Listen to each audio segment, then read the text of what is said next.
কাশ্মীরের পেহেলগামের বৈশরণ উপত্যকায় সম্প্রতি জঙ্গি হামলার ঘটনায় ভারতসহ বিশ্বজুড়ে নিন্দার ঝড় উঠেছে।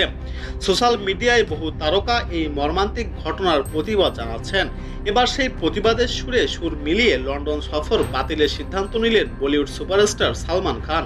ইনস্টাগ্রামে একটি পোস্টের মাধ্যমে সালমান খান জানান, মে মাসের ম্যানচেস্টার ও লন্ডনে নির্ধারিত দ্য বলিউড বিগ ওয়ান শোতে আপাতত স্থগিত করা হয়েছে।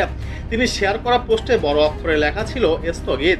পোস্টের ক্যাপশনে সালমান খান লেখেন, কাশ্মীরে ঘটে যাওয়া মর্মান্তিক ঘটনার নিন্দা জানিয়ে দুঃখের সঙ্গে জানাচ্ছি, আগামী 4 ও 5 মে ম্যানচেস্টার ও লন্ডনে অনুষ্ঠব্য the Bollywood big one show স্থগিত রাখার কঠিন সিদ্ধান্ত নিয়েছি।